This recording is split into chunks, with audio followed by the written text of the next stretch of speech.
Present.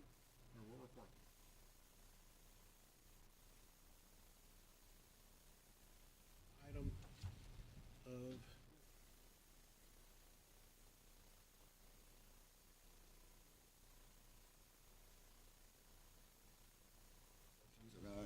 I recommend that we approve them. Mr. Nance moves to approve, Second. and we've got a motion and a second. Yes. All right. All those in favor, please raise a hand. Any opposed? Motion carries unanimously. Next item is public comment. Do we have anyone here who wishes to comment on things not on the agenda or anything else? Hearing none, then moves us to staff reports. Briefing from staff, and get this thing to move down for me. So, Office of Innovation. No, you're first. Analysis of 2017 operations. That's you, George.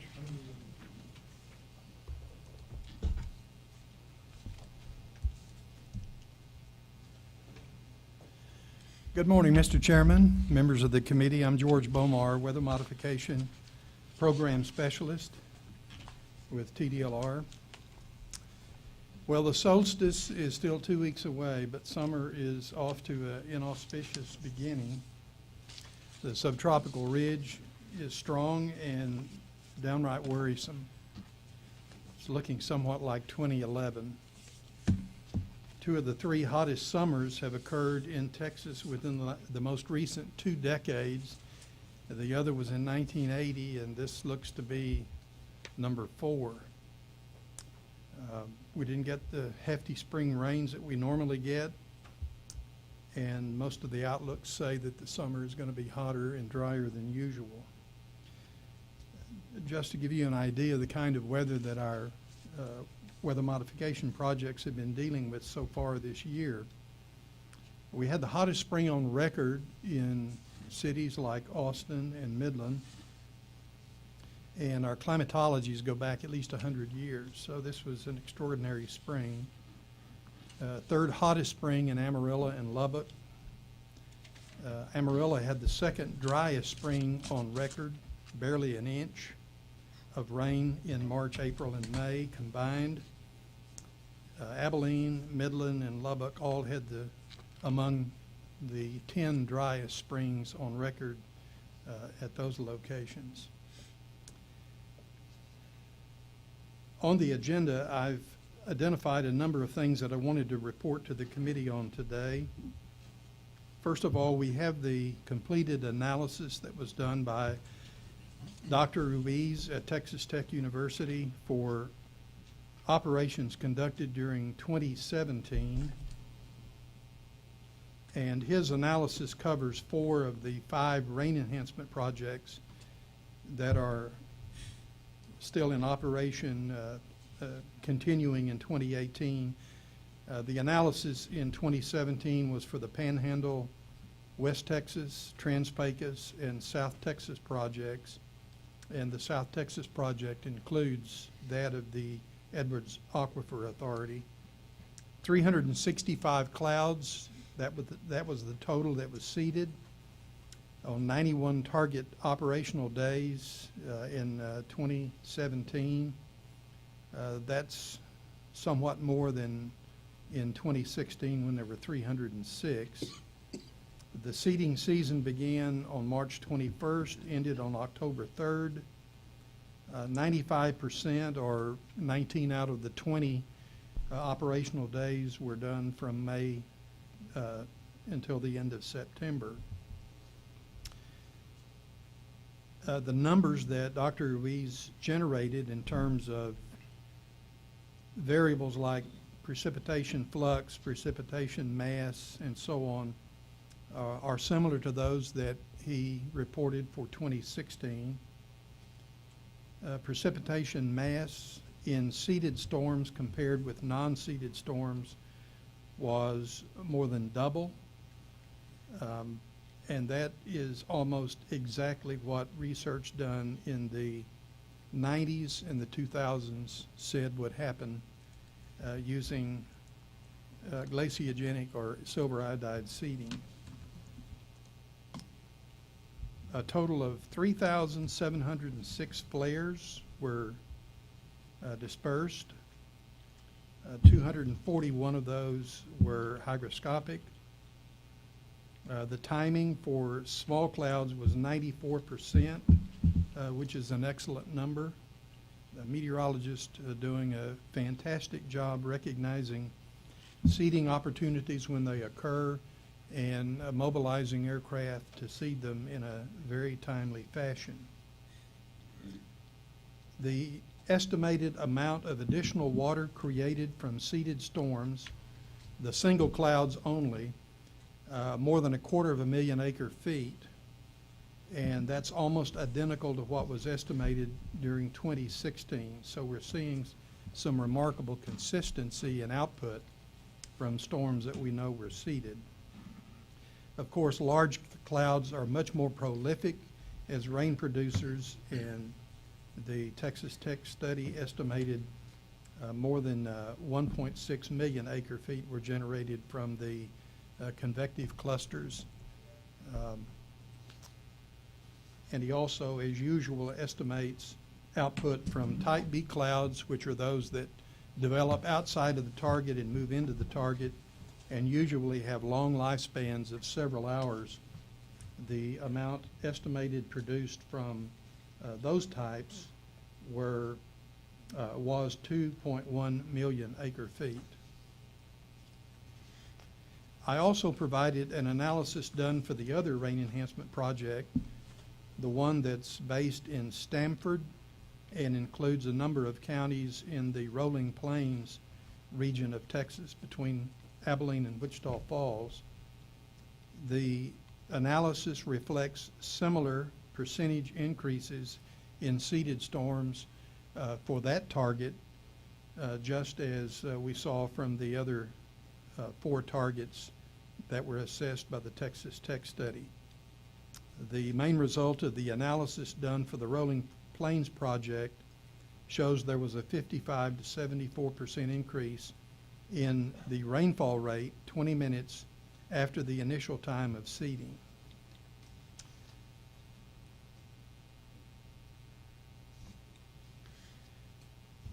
The analysis that was done by this particular program was limited to a total of 17 cases, and that was because they rely primarily upon the Doppler radar at Dyess Air Force Base near Abilene, and that radar was down for a period of time, so they didn't generate the amount of data that were needed to complete their analysis of the whole batch of seeding events. Nonetheless, the results parallel closely those that were revealed by the study from Dr. Ruiz. Do you have any questions about either analysis report? Questions, anybody? No. No, sir. Thank you. Since our last meeting, we acted on your recommendation that we issue a permit renewal for the West Texas program, the one that's based in San Angelo, and that permit was issued and effective on April the 4th. It's a 4-year permit. It's for both rain enhancement and hail suppression. You also made a recommendation on the Trans-Pecos application for a new permit, a permit that would combine 2 soon-to-expire permits, this project for rain enhancement only. And I want to report to the committee that in response to the notice of intention that was published by the Trans-Pecos Weather Modification Association, that we did receive a number of letters from folks who either reside in or own property in Hudspeth County, which is the westernmost county in the proposed target area for that project. As a matter of fact, I heard from about 58 individuals who, as best I can tell, qualify to lodge a protest requesting that the permit that TDLR issues not include Hudspeth County. We received a letter from the Trans-Pecos Weather Modification Association dated March 13th, requesting that we strike and remove Hudspeth County from the proposed new target area. The letter states that seeding activity has never been done in Hudspeth County, and the only reason the county was included in the proposed new permit was because there have been occasions in the past, because of turbulent weather, that the aircraft has had to land in Sierra Blanca. Apparently there was some misunderstanding about you don't need a weather modification permit to land an aircraft in a particular county, but that was the extent of usage in Hudspeth County. And so as a result, we notified by letter all of those folks who either reside in or own property in Hudspeth County that we were going to be removing Hudspeth County from the target area. And we did that when we issued the permit, which took effect on April the 16th. And we have not heard from any of those individuals who lodged a protest at the beginning of the process. This particular approach precluded the need to hold a public meeting in the area, which we were prepared to do. But given the fact that the applicant removed the county, we notified those that had indicated they didn't want Hudspeth County in the proposed target, that no further action was needed. And so the project that's based in Pecos is now in operation under the terms of the new permit. Well, that's a good resolution of the issues. Congratulations. And I've included just a copy of the permit, number 18-2, just to allow all of you to become familiar with the wording of a permit. All of our permits have suspension criteria.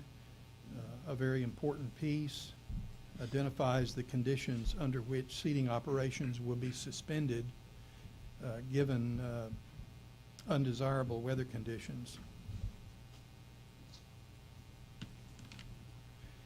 And as you have noted on today's agenda, we have other permit applications before the committee for your consideration today. I've also identified the Weather Modification Association annual meeting, which was held in Estes Park, Colorado in April of this year. And several of us here in the room today were participants in that annual meeting. And I wanted to just share with you a few things that I learned as a result of being at that meeting. I was among several that conducted a workshop introducing individuals to the new ASCE standard practice manual for the design, conduct, and evaluation of operational precipitation enhancement projects. This was just recently issued by the ASCE, the American Society of Civil Engineers. We had a wealth of papers presented from individuals who are members of the Weather Modification Association. We also had a number of foreign visitors who have been doing research, who presented papers. I just want to share with you three things that to me were outstanding in terms of new capabilities and how they potentially could impact the way seeding is done in Texas in coming years. We were made aware of a number of new technologies that are coming online, among them new sensors that are being located on board aircraft that collect both cloud and environmental data in real time and are fed into a computer to generate what's called a seed score that is fed back to the meteorologist on the ground to help him in determining when to begin seeding and how long to seed and precisely where to seed. New tools are becoming available North Dakota reported using a polarimetric radar system, generating some data to analyze their rain enhancement and hail suppression project. And the numbers that they generated last year look very similar to what we have been looking at in Texas over the last number of years. Substantial increases in precipitation mass, and I'm talking about 56% increase, increasing the duration of rain events by an average of 41%. And again, that's precisely what we've been seeing here in Texas. And they use a similar approach, similar seeding materials. We're seeing the same sorts of numbers generated in other western states that are seeding like Texas does. And one more comment about that annual meeting. We know that a critical component in seeding is what we call targeting, which is the ability to properly apply seeding agents at the right time and the right place. Sometimes precise targeting isn't possible. It's because of turbulence, or we recognize a threat of really nasty weather that would pose a hazard to pilots. They can't get where they really need to get in order to release the seeding material.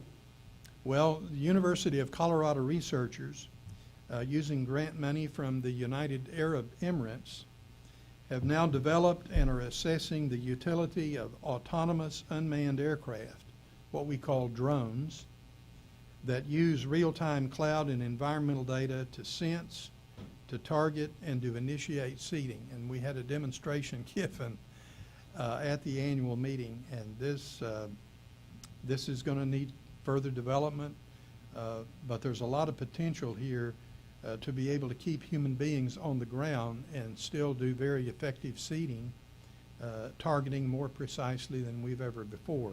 One big obstacle, of course, is the drones that are in use today are small and they don't carry much in the way of a payload. But once we see larger platforms develop that can carry considerably more seeding material, we really think that we may turn the page on the ability to get where we need to be and to seed precisely much more often than we're doing now. And the results even today show that the folks in the field are doing an exemplary job of targeting the clouds and seeding them in the first half of their lives. I'll be happy to answer any questions you might have about the meetings. Questions, anyone? How big were the drones? Well, tell us about the drone demonstration. It was actually a video that was shot that we viewed. The drone had a wingspan of 8 to 10 feet, carried not only the sensors that fed real-time data back to the control center, but also carried a small payload of seeding material. So what the demo showed us was not only can we get data in the immediate environment of the drone in real time, but we may in the future be able to begin seeding instantaneously once we recognize we've got a, quote, ripe situation. Always the challenge has been to folks doing cloud seeding up to the present time has been from the ground recognize a seeding opportunity and then scramble an aircraft. By the time you get an aircraft on a runway and in the air, often the aircraft is having to be redeployed because that cloud system has already begun living the second half of its life. So it'll be interesting in years to come to see the role that drones play in cloud seeding for rain enhancement and particularly for hail suppression, where the weather tends to be much more volatile. How does it, and it may be through the instruments or something, how does it know when it's hitting an updraft? How does the pilot on the ground know it's in an updraft? Well, there are sensors on the drone, just as you have mechanisms in cockpits today that tell you if the pilot can't sense that he's in an updraft, he can certainly look on the screen in front of him and see the strength of the updraft. The drones are going to be able to provide that information in real time as it's being detected.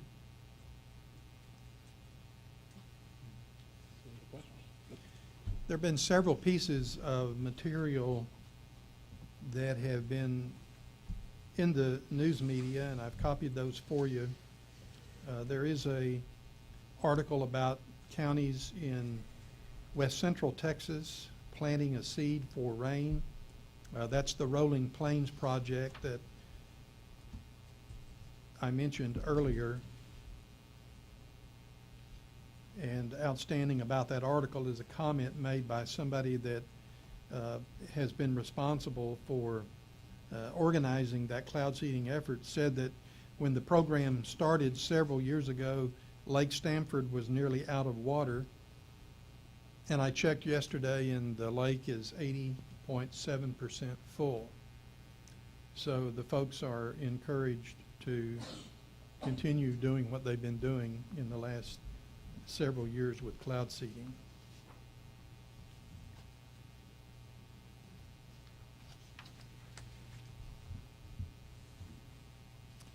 There is also an article that is entitled, "As Drought Looms, Could This Team of Scientists Prove Cloud Seeding Works?" And the article speaks about an aircraft generating 25 gigabytes of data that are being processed routinely. And folks at the Center for Severe Weather Research in Boulder, Colorado, are beginning to put more of the pieces together, saying they now have about 100 pieces of a 5,000-piece jigsaw puzzle. And this article does point out the fact that these new sensors are generating volumes of data that even with the sophisticated computing systems we have today, the amount of data that's being produced is really taxing these systems, and it's taking longer to digest and make sense out of the voluminous data that are being generated. And then there is an article entitled, "Will Drones Pull Rain from Desert Clouds?" One of the projects here in the United States run by the Desert Research Institute in Reno, Nevada, has been doing some test flights using a drone. The seeding that's done in Nevada is for wintertime snowpack augmentation. The DRI, the institute there, is estimating that their seeding is adding to the snowpack at a cost of $7 to $18 per additional acre-foot of water.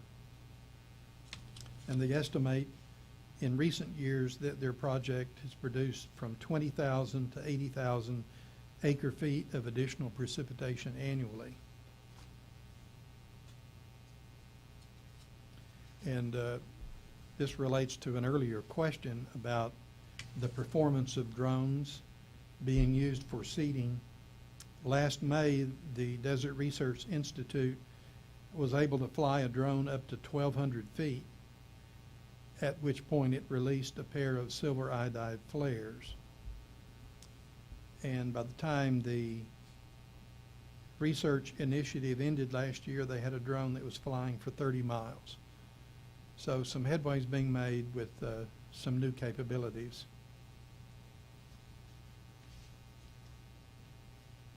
And that's all I have to report under staff reports and weather modification in the media in particular. Thank you, Mr. Beaumont. Any questions? Next item on our agenda is reports from the Executive Office. Yes, sir, Mr. Chairman. George, thanks. We appreciate all you do. Mr. Chairman and board members, I'm Nick Bowinas, TDLR, and thank you for being here today and for your service. But here to bring you kind of a summary of what's happening around the agency. These are busy times around TDLR. Recently, Governor Abbott appointed 2 new commissioners to our board for terms that expire in 2023. So our board is back at full strength. The governor added Dr. Ray Callis, who's a physician anesthesiologist from Beaumont, and Dr. Gary Wesson, a retired orthodontist living in Bastrop. And we're honored today to have Dr. Wesson here with us at this meeting, and appreciate all he's done and his time that he's devoted to our agency. So if you'd like additional biographical information on our new commissioners, you could go to our website, tdlr.texas.gov. The commission met here on May 24th, and their next meeting is July 20th. We're in the process of completing our strategic planning exercise. It's something that the legislature mandates that all agencies do every couple of years, and it's something that we take very seriously. Want to stress that all of our constituents had a voice in the process, and all of them were encouraged to participate. We hosted external sessions in Austin, Arlington, El Paso, Houston, and McAllen. And those sessions were an opportunity for folks to share ideas and opinions on how we're doing and what we could be doing better. And for those who were unable to make a session, we made it available for them to participate through Facebook and our website. We also conducted internal sessions throughout the agency to gather ideas and comments from our employees, our staff. So right now we're in the process of drafting the final report, and it'll be turned in tomorrow to the Office of the Governor and the Legislative Budget Board, and will be made available to the public here very soon on tdlr.texas.gov. Also wanted to, as I usually like to do, talk a little bit about our outreach, and including your website first, giving you a little update on traffic numbers associated with this program. Over the past 6 months, the Weather Modification Program website had 3,123 page views. That's an average of 17 per day. 43% of those visitors accessed your site through a desktop computer, while the majority did so on the go. 49% did so from a smartphone and 8% from a tablet. The top reasons for visiting your site, number 1 was the 2018 summary of rain enhancement operations in Texas, followed by frequently asked questions, meeting agendas, advisory committee information, and the statute. Also want to remind you of our social media presence on Facebook and Twitter, if you'd like to keep up that way on TDLR events and news. We also I wanted to mention we have a group of more than 2,700 subscribers that receive various email blasts pertaining to your program. And if someone is not receiving those notices and emails, just go to the website and you can subscribe, and you'll immediately start receiving those. So that is it for my report, Mr. Chairman, unless you or any of the members have any questions. Thank you, Mr. Buenas. Any questions? Thank you. Thank you very much. All right, that brings us to item number F, the Field Meteorologist Report on weather modification activities ongoing to 2018. Yes, please. Good morning, Mr. Chairman, members of the committee. I'm Jonathan Jennings with the West Texas Weather Modification Association out of San Angelo. We are started our operations already this year. We've kind of had a pretty slow start, no operations in March or April. This is the second year in a row we did not operate in April, which is very rare. In fact, last year was the first April we did not operate in the last 10 years. But things seem to be taking a turn for the better. We got pretty busy in mid-May. We had a couple dry lines come through, a couple cold fronts, which produced a good amount of rainfall for areas around San Angelo and up in Sterling County. We actually had 2 days in a row of 1+ inch rainfalls in San Angelo, which I haven't seen since probably 2014. So that was a good sight to see. But so far, in May, we had 4 operational days, which resulted in 12.7 flight hours. We released 128 glaciogenic flares and 8 hygroscopic flares. June, although it's been very hot and mostly dry, we have had 2 operational days already with 4.1 flight hours, 48 glaciogenic flares, and 3 hygroscopic flares. These two days that we seeded in June were very weird. We had this cold front stuck around the I-10 area, and storms that developed along or ahead of the cold front actually moved southeast like normal. But if the storms got detached and further north of the storm, they actually moved west of the area. So we had storms that fired up near Sonora and Ozona, but ended up in Midland, Odessa later that evening. So it's a very interesting weather pattern to see in June. So far this season, we're at 17.8 flight hours, 176 glaciogenic flares, and 11 hygroscopic flares. Very similar numbers compared to last year. Last year, we started off very slow, slower than this. So we're right on pace, but I think we're going to surpass that here pretty soon. Despite the very hot temperatures, we've had 800-degree days already out there. San Angelo, 2 over 105. Despite that, we are still seeing pretty high humidities, very high dew points. So we're thinking that the moisture is going to be there, and with the excessive heat, maybe we get some pop-up showers and storms here pretty soon. So the operation started slow, but it looks like things are turning the corner, and hopefully we have a pretty busy season despite the extreme heat. Also, the West Texas Weather Modification Association works closely with the Trans-Pecos Weather Modification Association. I do the meteorology for them. We have not started operations yet. However, we do have 2 pilots that have been hired to rotate between the West Texas and Trans-Pecos areas. So we don't really keep someone in Pecos for too long. These 2 guys are from the Phoenix, Arizona area, so Pecos might not be the most friendliest place as far as staying active and being able to find stuff to do. So we're going to rotate these guys in and out, and I think that they're both going to be big assets to what we're doing out there. Additionally, the Trans-Pecos program, the folks involved, they're communicating a lot more with us.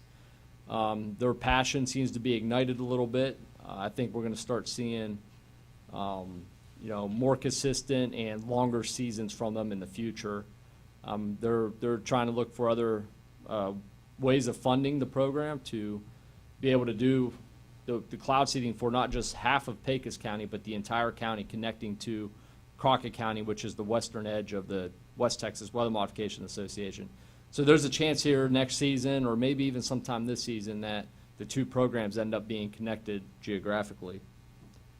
As far as the airplane goes, the aircraft is in really good shape. We've been putting some hours on it with the training, making sure everything's good to go. I think the Trans-Pecos program is in as good a shape as they've ever been since I've been involved with them, and we're looking forward to a pretty busy season with them as well. Like George, I also attended the WMA conference in Estes Park. I sit on the WMA ASCE steering committee, where I'm involved with the development of the workshop that George participated in, looking at the standards.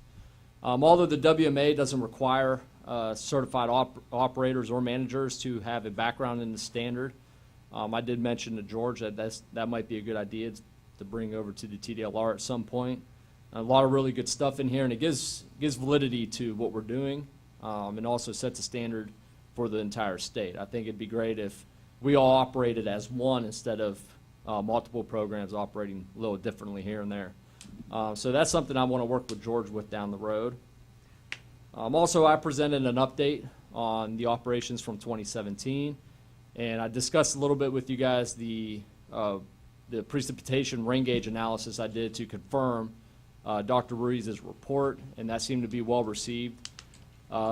To review, the report from Dr. Ruiz's analysis shows about a 15% increase in rainfall across the West Texas area since 2004. The rain gauge analysis has shown about a 15.05 increase. So we're right there. The percentages, the precipitation numbers, everything is very consistent. This is a tough analysis to do year to year, but when you extend it over a decade and things average out, we're getting very good results and confirming what Dr. Ruiz is showing us. As far as the state legislature goes, we've had productive talks with those who are willing to support and help us this session. I don't want to go into too much of detail, but I think we're moving in the right direction. I think we have some much more support this year going around, and we feel pretty good about some of the options that have presented to us. I should have a much further detailed report for you guys at the next meeting regarding this. But just to let you all know, we feel pretty good with where we're at, and are confident that we can make a little more noise this time around. I'm open to take any questions, and that's all I have. Thank you very much. You're welcome, Jonathan. Thanks so much. Craig, or who wants to speak next?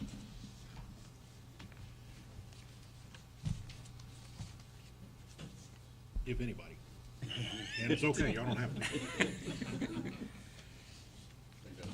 That's it? Okay. Thank you very much, then. That brings us now to item G, presentation on USDA TWMA plans to assess the efficacy of seeding with charged particles. Mr. Chairman, George Bomar again. It's been a year since the agency granted an exemption to a request from the U.S. Department of Agriculture and the Texas Weather Modification Association to do a joint research project. And we've reported to the committee previously work that was done during the summer of 2017 using an aircraft to disperse electrostatically charged water droplets. The aircraft was damaged last August at Mathis Field, I believe. And so the group has been looking for an alternative platform that can be adapted so that they might be able to resume the research work this summer. Dr. Martin is the principal investigator in that research aspect. He's filed a request to amend the operations plan to take an existing cloud seeding aircraft that belongs to one of the projects and to outfit it so that the research can continue until such time that the USDA aircraft is fully repaired and able to be deployed again. And Dr. Martin is here today to share some of the work that's continuing with the adjustments that are being made. All right, thank you, George. Dr. Dan Martin, USDA ARS research engineer. As George mentioned, we ran into a little bit of a roadblock with our some extensive repairs that needed to be made to our USDA aircraft.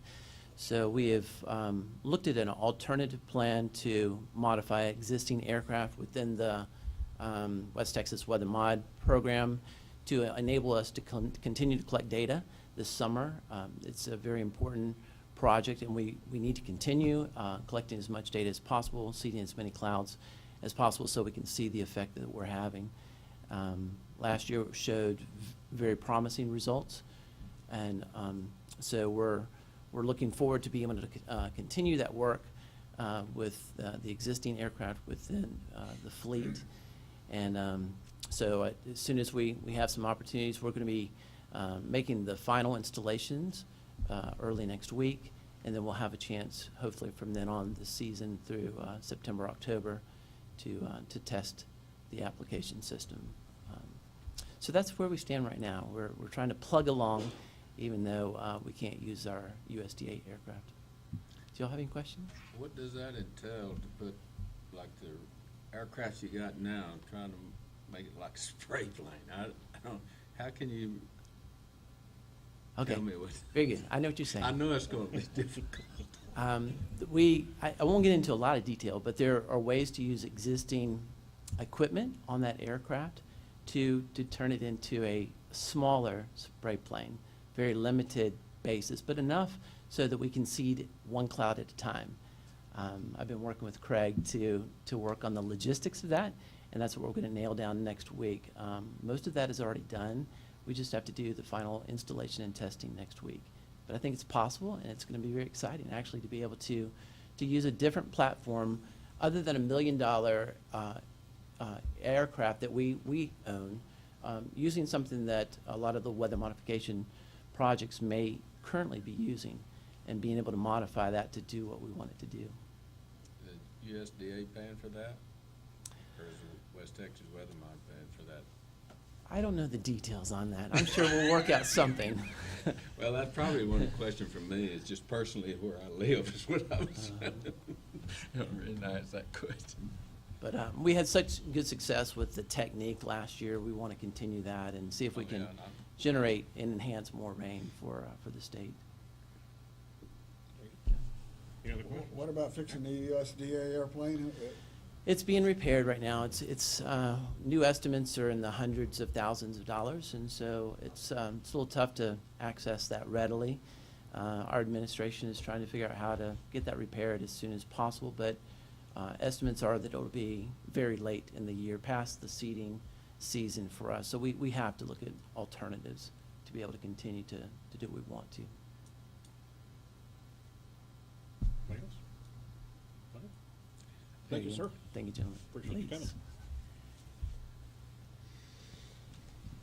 Brings us to item H, consideration and possible recommendation on amount of liability insurance required of a home with weather modification. Mr. Chairman, George Bomar again. Recall at the last committee meeting, we presented this matter of having as a condition for a permit to do weather modification, the applicant had to have a certain level of liability insurance that's required by law.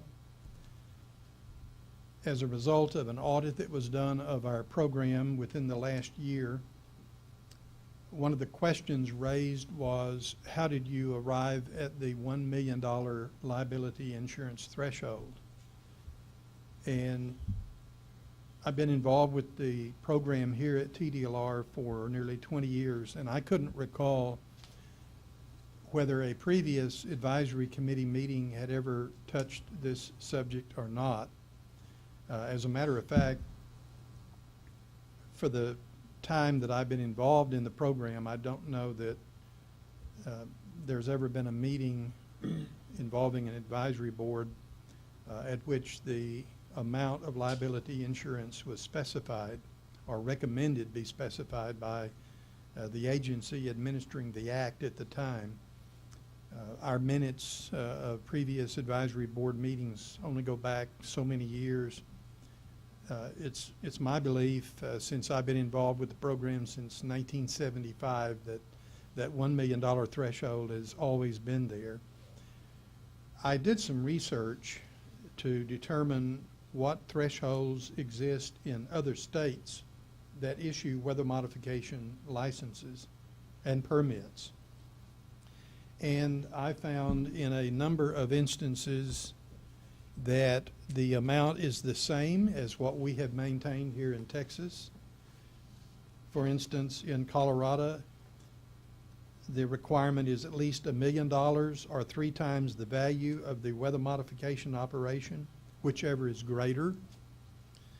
In our case, $1 million would be the greater of the two.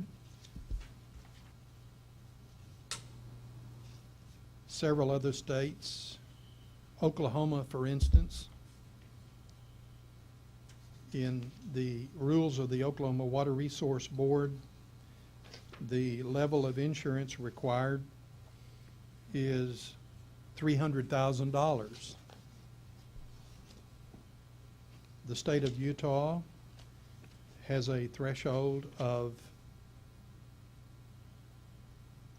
it really isn't specified, simply says submit proof of financial responsibility in order to give reasonable assurance of protection to the public in the event it should be established that damages were caused to third parties as a result of negligence in carrying out a cloud seeding project.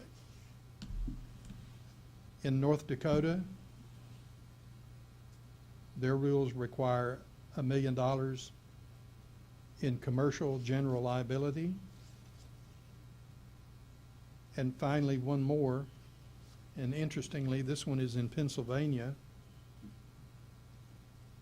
A bond or insurance covering any damage the licensee may cause through his operations in an amount of $50,000 or other evidence of financial responsibility shall be furnished and executed at the time of the grant of the license. Minnesota also requires a show of financial responsibility but does not identify an amount. So what I'm suggesting to you is what we have had in the state of Texas parallels that with a number of other states. In none of these states, including Texas, has there ever been a claim made on an insurance policy to cover the expense of a holder of a license or a permit defending himself in court. That isn't to say it won't happen in the future, but we don't have any precedent. So we have no real way to measure whether $1 million is adequate or not. The reason the matter is before you again today is I wanted to report on the research I've done and to seek a recommendation from the committee that the threshold be retained at $1 million, or you may have a recommendation that it be something other than $1 million, but we do need to have on record a recommendation from the board that in the future that will continue to be a requirement of someone seeking a permit. Very good. Thoughts, anybody? No, I'd like to make a motion to recommend the insurance remain the same at $1 million. Just leave it as is. Mary Winston, TDLR. Mr. Foster, just for the record, for all of our viewers on YouTube, believe it or not, there are several, and upstairs, just make sure you say your name before the motion. Oh, okay. Gary Foster here. Even though I said it first. So Mr. Foster's made a motion. Is there a second? I'll second. Ms. Aurora. Farley has made a second. Thank you. All right. Discussion? I'd like to discuss a minute. I've got an insurance man that says that what that $1 million in this case is for is for to pay legal fees. And legal fees can exceed $1 million in a hurry. So Mr. Zeman, I'm sorry to interrupt again. Mary Winston, please speak in the mic so we can hear the discussion. Thank you. I've got an insurance guy that helps us with our personal insurance and also with a partnership that we have, and he drilled into my head fairly recently that what that $1 million is really for is to pay the attorneys. And $1 million doesn't last too long in one of these liability cases. And some folks that I have observed, fortunately I have not had that problem myself. So I don't know, Frank, would you jump in on this? No, I realize that legal fees can run up in a big hurry. Obviously, I think the damages on the ground for anything such as this are probably pretty minimal. I mean, as far as what any of our folks do, other than a crashing of an airplane or something similar to that, which I'm sure there's probably even separate insurance for that, I don't know. But if this has been our threshold for the last 25 years or so, George, or longer, certainly with inflation and everything else, it's not unreasonable to think that maybe we should ask for a higher number. I don't know what that does to our operators, though, with regard to additional expenses. And y'all probably don't know it at this point either, but.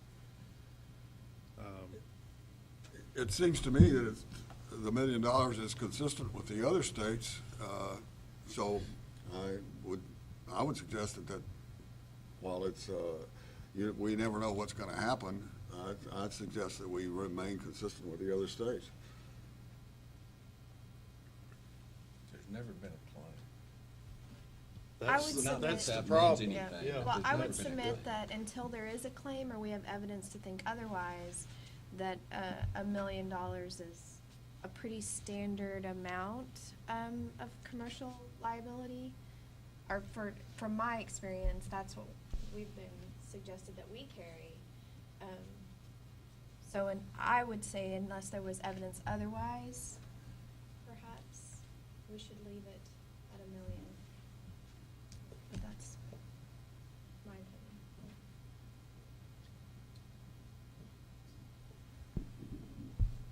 All right, well, we have a motion, we do have a second, right? Yes. Okay, yeah, that's right, Ms. Farthing, second. Y'all ready to vote on the $1 million, or do you want to amend that and make it more? Well, I can live with that. I've just thrown out what I my understand. experience is. Hopefully, I'm not gonna be included in that. All right, well, then there's a motion on the table for $1 million. All those in favor, please raise a hand. All right, none opposed, the motion unanimously carries. So we'll leave it with that. If we, any inkling of any reason to increase it from you guys or George, please let us know, and we'll keep our eyes and ears open as well. All right, that brings us now to item I, discussion of possible recommendation on proposed amendments to 16 Texas Administrative Code, Section 79.33, clarifying and updating reporting requirements for persons conducting weather modification operations using aircraft or ground-based equipment. Good morning, Mr. Chairman and members of the committee. I'm Brad Bowman, General Counsel for the department.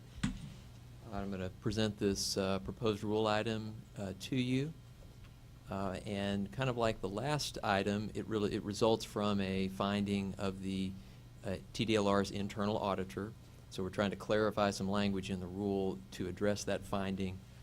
And I'll talk about the substance of that rule change in a minute. I thought it might be helpful to spend a minute or two just talking about the process for rulemaking that this will go through. We haven't gone through that process in this committee in, it's been a while since we've done that. So the basic process would be if the committee votes to recommend this rule change here today, then the staff would file that proposed change with a publication called the Texas Register. And that goes out for a public comment period of 30 days. And that gives the public, any stakeholders or permit holders in the program, any interested person, the opportunity to comment on those proposed changes and suggest revised language or raise any concerns, questions that they might have with the change. At the end of that public comment period, we would come back to the committee at your next meeting and bring any comments that we received to you, and you'd have an opportunity at that point to make a final recommendation to our commission. At that point, then the proposed rule would go to our commission for final adoption at one of their regular meetings. And then if they adopt it, then it would go into effect, and it's usually 20 days after we file that adopted rule with the Texas Register. So that's just kind of a quick overview of the process, and we're really sort of at the beginning of that process here, but just to kind of let you know sort of where we are on that timeline. Any questions about the process before we get into the substance of the rule change? So again, this rule change resulted from a finding of the internal auditor, kind of like the last item that we looked at, and this has to do with reporting requirements for the programs, and in particular the ground-based hail suppression operations. I believe there's one permit holder in that category currently. The requirement in the rule was really addressed to reporting requirements for the cloud seeding operations that use aircraft, the specific requirements and the time frame, which is basically a monthly reporting requirement, is addressed to that. So the staff had by practice, though, accepted quarterly reports from the ground-based operations, just deeming that was what was really necessary for that kind of program that maybe operates less frequently or conducts operations less frequently than the cloud seeding operations.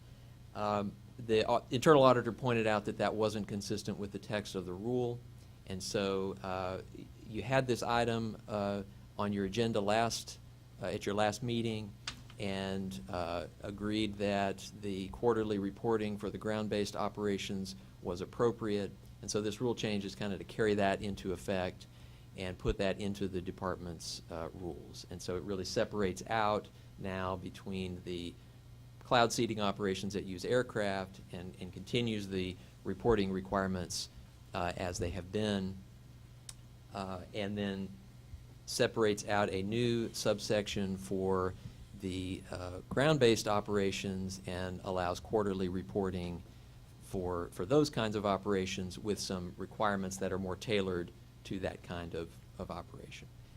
The other change that we're proposing here would be to allow, in lieu of filing the report with the department, the permit holder could also post that information on a publicly accessible website as an alternative, and we could get that information, I believe, just as easily in that case, and it might be easier for the permit holder to do that. So we're proposing to allow that option. So that's kind of an overview of the changes, and I'll just open it up for any discussion or questions from the committee. I only have one, and that is, I know we don't do it here in Texas, but aren't there some places that send flares from ground-based locations? And if so, is there any reason to just to treat that any differently than someone flying through? In other words, George, I guess, would the department be comfortable with that still falling within the ground-based definitions and just reporting on a quarterly basis versus the other requirements for the aircraft-based? Mr. Chairman, George Bomar again. There are countries that do seeding using pieces of artillery that literally fire pyrotechnics or flares into the air for purposes of seeding. It's never been done in the United States. It's never been contemplated in the United States because of inevitable objections from the Federal Aviation Agency. And so I That makes sense. don't envision that being a viable alternative approach to do either hail suppression or rain enhancement in the state of Texas. You answered my question, then I don't think there's a reason then to differentiate then. Any other questions? So we would just be, Mr. Chairman, we'd just be looking for a motion and vote of the committee, if you're agreeable, to recommend that we publish this rule change in the Texas Register. I so move. Mr. Zeman moves And I to second. recommend publication of the proposed rule change. And Mr. I Nance second the seconds. motion. All right. Any further discussion? All those in favor, please raise a hand. The motion carries unanimously. Thank you, gentlemen. Thank you.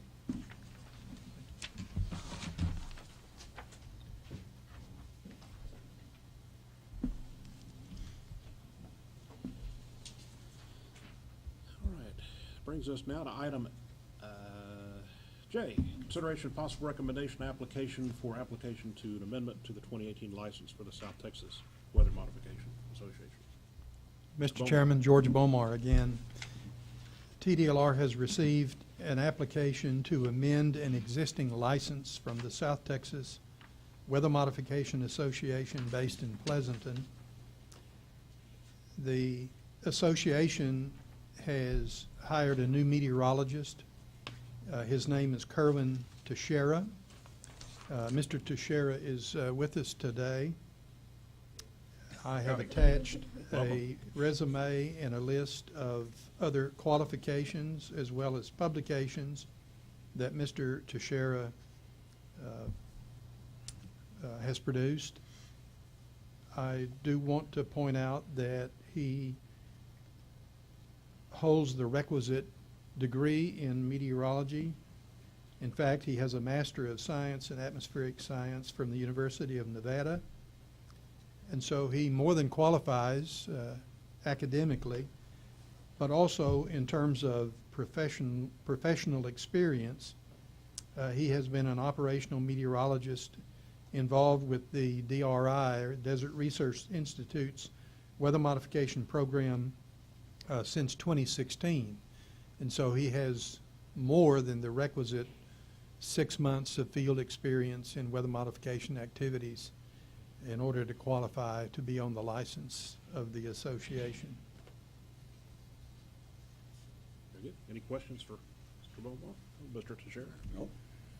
Well, entertain a motion to recommend approving the change to the I license. move we welcome him. Mr. Nance moves that we approve the application for the amendment. Second. Mr. Zeman seconds. Any further discussion? All those in favor, please raise a hand. Let the record reflect the motion unanimously carried. Thank you. Welcome aboard.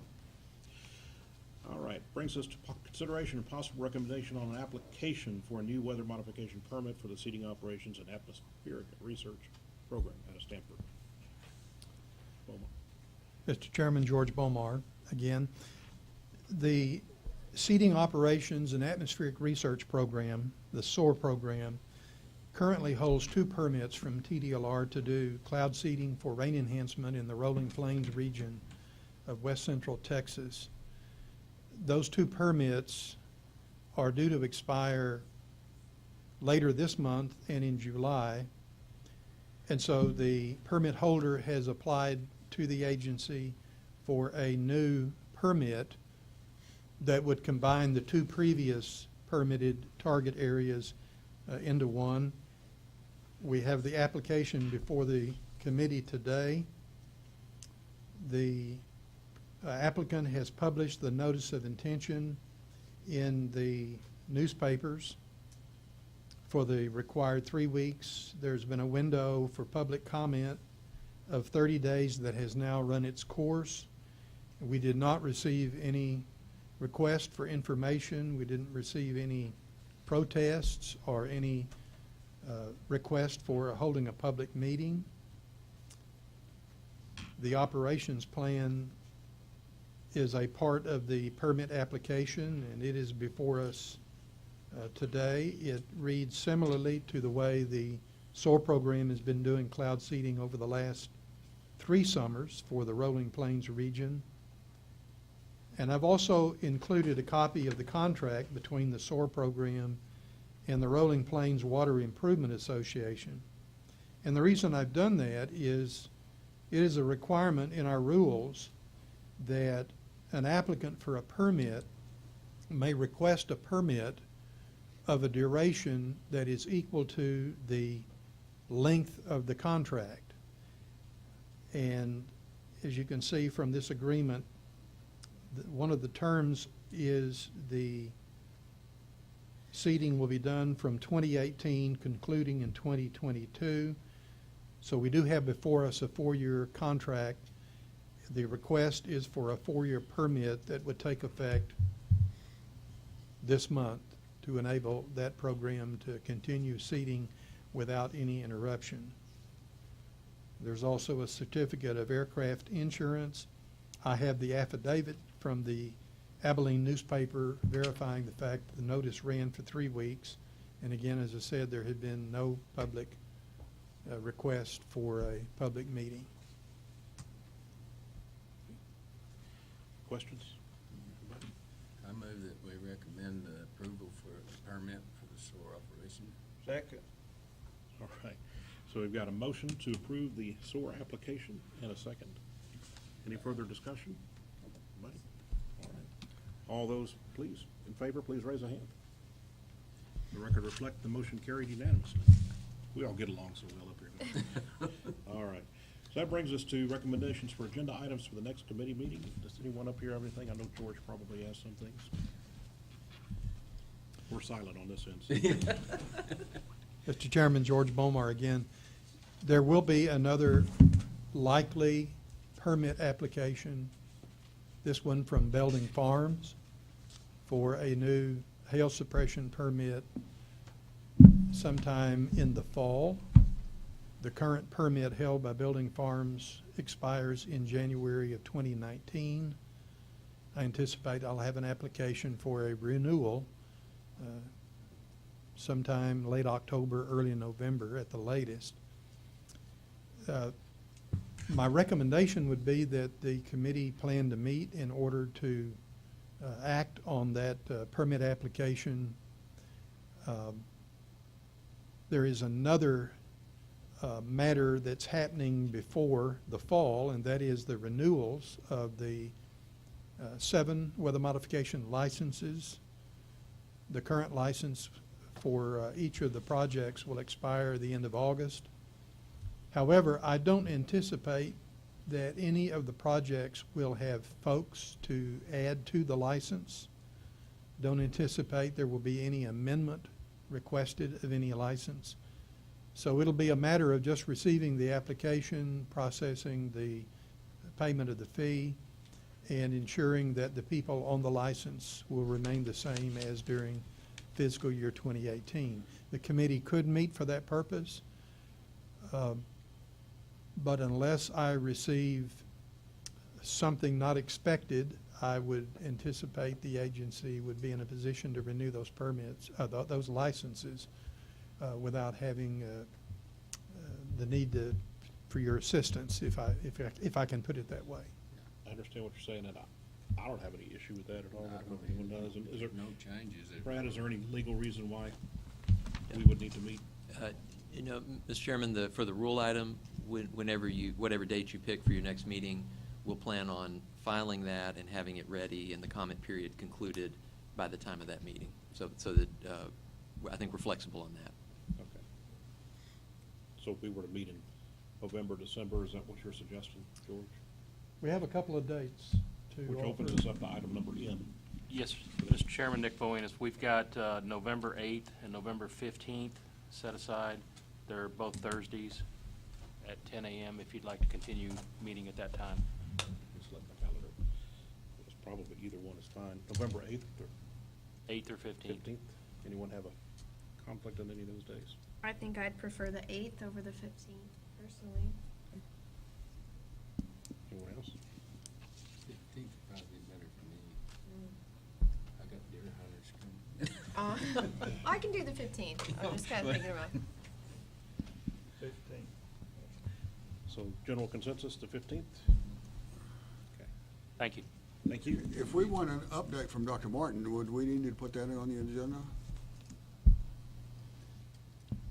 Mr. Chairman, Mr. Nance, George Bomar again, I will be sure to include that on the Good. next agenda. And it's been on the agenda since that exemption was granted, and we'll plan to continue that practice Good. so that you'll receive an updated report. And hopefully Dr. Martin will be in a position to come back and join us again. All right. Then, there being nothing further before the committee, we are adjourned at 11:19 a.m.